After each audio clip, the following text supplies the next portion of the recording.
ప్రభు నామమున అందరికీ వందనాలు. అందరూ బాగున్నారు కదండి. వాక్యంలోకి వెళ్లే ముందు ప్రార్థించుకుందాం. స్తుతులపైన ఆశ్రయుడైన దేవా, నీకు వందనములు, నీకు స్తోత్రములు నాయన. గడిచిన కాలం అంతే మమ్మల్ని కాచి కాపాడి సజీవ రెక్కలలో ఉంచినందుకు నీకు లెక్కలేని స్తోత్రాలు చెల్లించుకుంటున్నాం ప్రభా.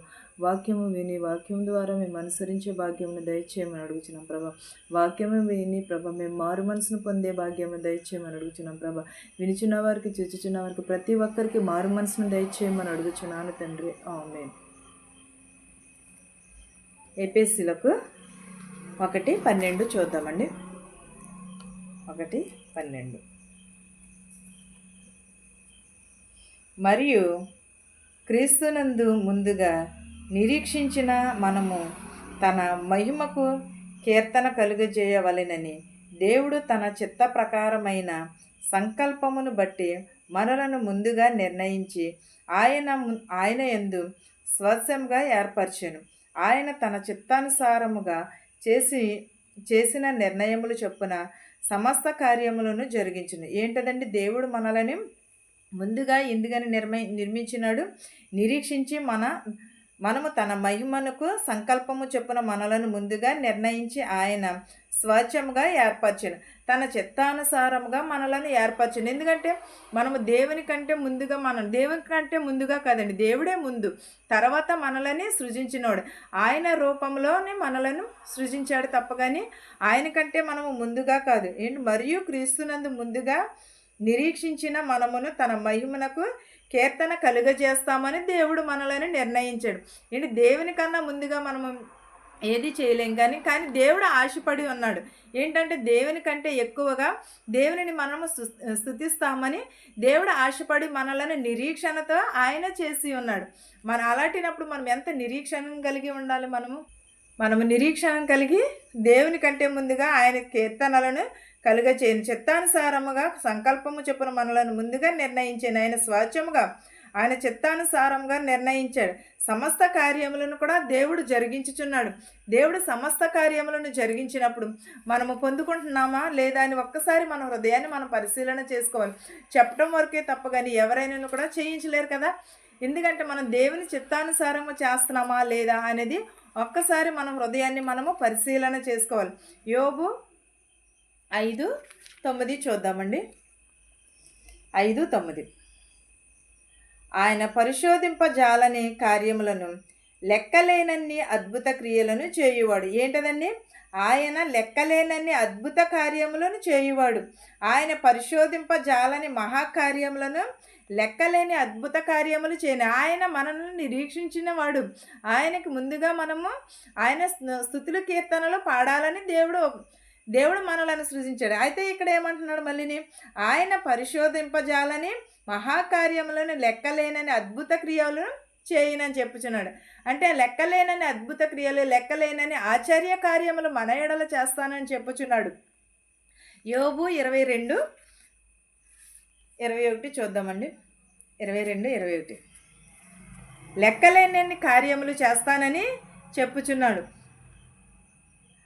ఆయనతో సమాధానము చేసిన ఎడల నీకు సమాధానము కలుగును, అలాగున నీకు మేలు కలుగును. ఏంటదండి? దేవునితో సమాధానమును కలిగి ఉంటే మనకి మేలును కలుగును, మనకి సమాధానమును కూడా కలుగునని చెప్పుచున్నాడు. సమాధానము దేవుడే ఇస్తానంటున్నాడు.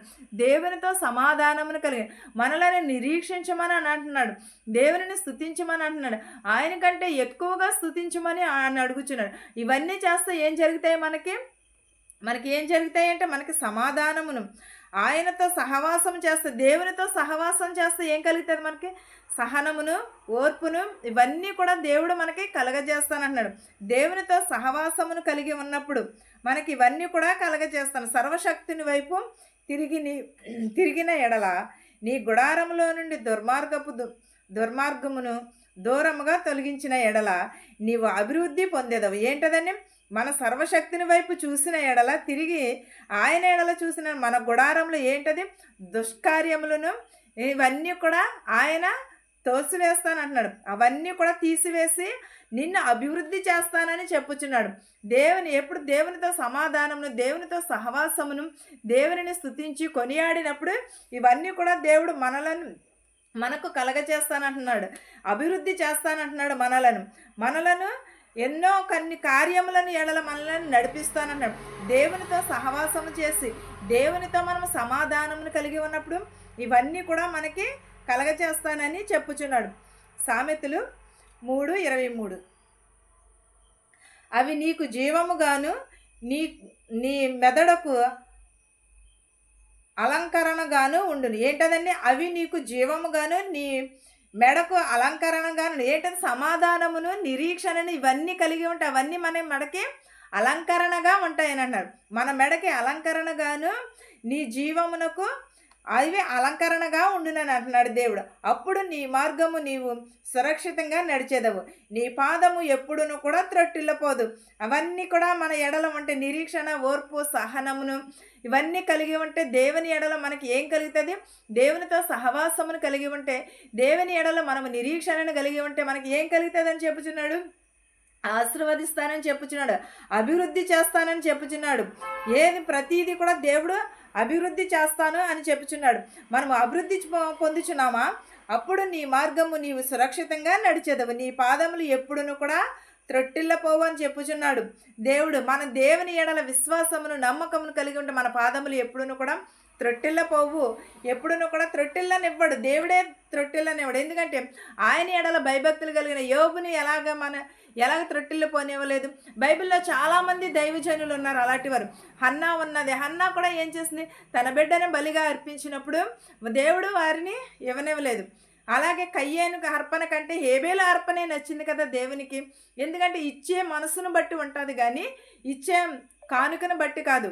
మనం ఏం చేయాలి? అలాంటినప్పుడు దేవుని ఆశీర్వాదములు కావాలి. మనం ఏం చేయాలి? నిరీక్షణ. దేవుడు మనకి ఏ సమయంలో ఏది ఇవ్వాలో దేవునికి తెలుసు, సమస్తమును కూడా తెలుసు. సమస్తము చూచుచున్నవాడు.